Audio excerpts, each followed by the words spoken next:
Welcome to Reverb, sound business advice that resonates. My guest today, Lisa Kirby-Gibbs from Highland March Office Business Center. Welcome. Thank you. Today we're going to, it's great to have you. Today we're going to talk about what is a virtual office. So Lisa, you're the expert. What is a virtual office? Well, the term virtual is, I think, confusing to people. And basically a virtual office is for somebody who works from home or they're on the road a lot and they really have a need for conference rooms, day office, administrative services. Sometimes they want a phone number that's answered. They don't have a budget for or a need for a full-time office, so they just need the kind of bells and whistles that would come with an office, and it's, you know, 1/10 the price, fraction of the cost, and it gives you a corporate image. You have a corporate address, you have people answering your phones if you want to, and yet you're home in your home office with your pajamas and slippers on. So there's lots of different reasons why people would want a virtual office, but it's really the bells and whistles of a full-time office just as you need it. So if I'm a small business, maybe now and then I would need office time, or like if I was a lawyer, maybe I needed to be able to meet with a client, but if I didn't have an office, I kind of worked out of my house. Usually you're meeting with somebody, say at like Starbucks or something like that. So now you can have, what is it like? Is it like renting a certain amount of time? Right, exactly. And gosh, if you're an attorney, who wants to meet with your clients at Starbucks? I mean, how unprofessional can you get? So we have lots of attorneys who have virtual offices because they do a lot of their work in the courtroom or they do a lot of work from home, but they have to have a confidential private space to see clients. So they'll either see them in a day office. Some people come with photos of their kids and stuff and set them up so their clients don't even know it's a day office. They think it's a full-time office. Or they can use the conference rooms. We have several attorneys where we answer their phones and then we forward the phone over to them so the clients think, oh, this guy has a office staff behind him. It presents an image of success and kind of largeness, bigger than you truly are when you have someone answering your phone for you. Right.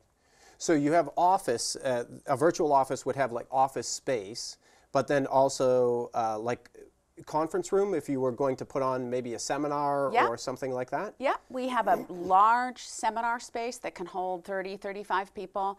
We have lots of networking groups that meet in that space. We have trainers, we have an attorney who's done a seminar in that space just as a way of promoting his business. So we have several conference rooms that people can rent. We have large corporations that rent the conference rooms just on a daily basis or an hourly half-day basis, and then we also have a seminar room that people use for large meetings or to promote their businesses. And you can do that even not as a virtual client. You could just rent a conference room just if you need a place for a conference that you want to have private and professional and you don't want to meet at a hotel or at a restaurant.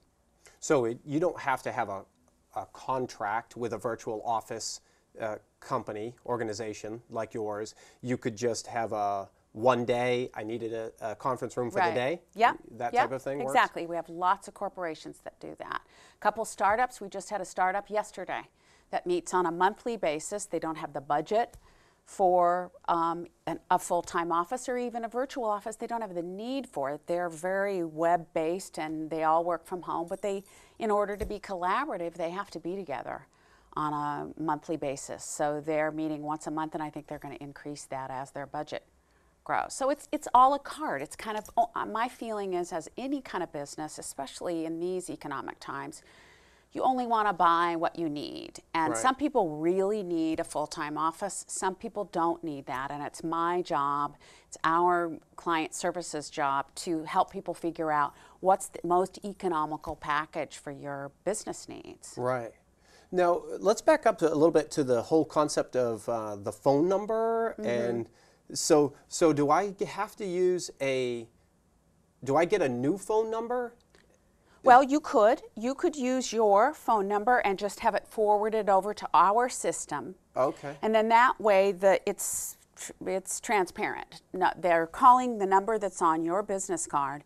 We answer the phone, and then we either transfer it to you or we take a message, we'll say, Jason's with the client right now, and then we put the message into voicemail, and then we'll text you or email you and let you know you have a call. So you can either use one of we have 200 phone numbers, so you can use one of our phone numbers, and then if people leave, then they can take that phone number with them. Oh. Or you can use your phone. We have a exercise studio. We answer the phone for them. They've kept their phone number. When people are there, they're teaching, exercise. We answer their phone, do their appointments for them, take messages for all the instructors, and then make sure all that information gets back to them. So they can be working and making money rather than having somebody answer the phone for them. So then with a virtual office, you're not just getting the space, you're also getting an executive assistant? Yep, you can. There's lots of different tiers, there's different packages.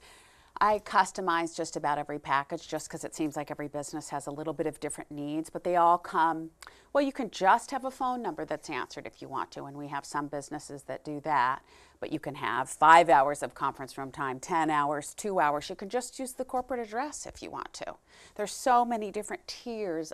My feeling is let's talk about what would really work for you and your business, and then we'll make a package for you that works. So it's anything from just having your phone answered to having your phone answered, having 5 hours of administrative support, proofreading, spreadsheets, whatever you want done, copywriting, anything like that, to conference room time, copies. You can kind of go the whole gamut as far as what you need. And then a lot of people start out with a virtual office, and as their business grows, then they move into a full-time office.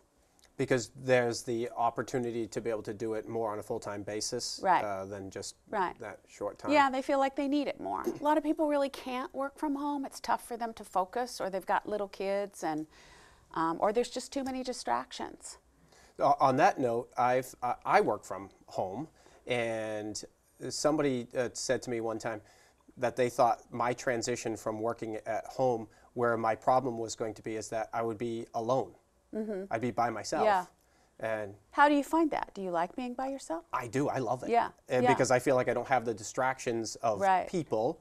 I've been in situations where, I had my office at the company, but then somebody walked in, and now they sit down, and your clock's ticking as the time is going by, and you're trying to get your work done, and you're going, why are you sitting here? Get out of my office. So I personally like being in my own space, having my own, working from home, but I don't have the distraction either of, sometimes the kids are around, but that's not as much of a problem because they're in school. Yeah. So that works. But the concern was that I would be lonely. Yeah. That people have a social element to work and being there. Do you find that there are some people that... Oh, absolutely. We have a real community of people. I mean, we have our photo board where people bring photographs of their kids. We have a quote of the day board in the kitchen where everybody contributes different quotes that are motivational for them, for their business. We have parties probably once a quarter. We have seminars once a month where we'll have different speakers come, and I would say a third to a half of the clients at our space come and attend the seminar, and a lot of it is social, a lot of it's networking. We have a lot of cross-business that happens, a lot of networking, so the financial planner will work with the attorney, and the sales trainer will work with somebody from another corporation. We'll have the trade show guy who comes and does a trade show for the vision care guy, and so there's a lot of networking that happens. So even if it's not maybe so much to benefit yourself personally, socially, I think people see a lot of benefit just because there's such a huge, we've got 49 offices, so there's a huge cross-section of businesses in this one little, it's like a little business city.